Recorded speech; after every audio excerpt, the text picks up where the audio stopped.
नमस्कार मंडळी, रामकृष्ण हरी। आज आपण संत नामदेव महाराज यांच्या एका अत्यंत सुंदर आणि डोळे उघडणाऱ्या अभंगाचा विचार करणार आहोत। महाराज म्हणतात की आपल्याला हा जो मानवी जन्म मिळाला आहे तो खूप दुर्मिळ आहे। या संपूर्ण सृष्टीत लाखो योनी आहेत, पण त्या सगळ्यात श्रेष्ठ असलेला हा माणसाचा जन्म आपल्याला मिळाला आहे। हा नरदेह म्हणजेच मानवी शरीर मिळणे ही खूप भाग्याची आणि दुर्मिळ गोष्ट आहे।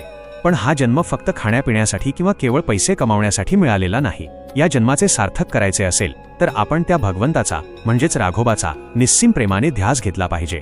देवावर, माणसांवर आणि या निसर्गावर निरपेक्ष प्रेम करणे, भक्तीचा आनंद घेणे आणि स्वतःचा उद्धार करणे हाच या जन्माचा खरा हेतू असायला हवा।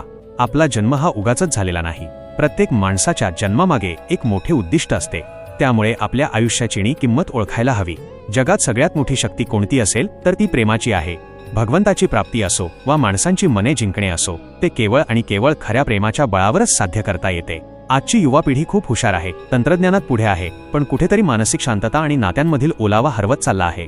हा मौल्यवान मानवी जन्म तुम्हाला नैराश्यात घालवण्यासाठी, अंमली पदार्थांच्या आहारी जाण्यासाठी किंवा सोशल मीडियावर नुसता वेळ वाया घालवण्यासाठी मिळालेला नाही।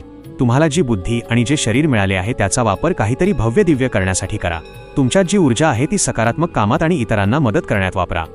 स्वतःवर विश्वास ठेवा आणि प्रेमाने जग जिंका। समजा तुम्हाला लॉटरी लागली आणि त्यातून एक अत्यंत महागडी करोडो रुपयांची कार मिळाली। तुम्ही काय कराल? ती कार नीट सांभाळाल, तिचा योग्य वापर कराल, बरोबर ना? तुम्ही ती कार कुठेही नेऊन ठोकणार नाही किंवा तिची नासाडी करणार नाही।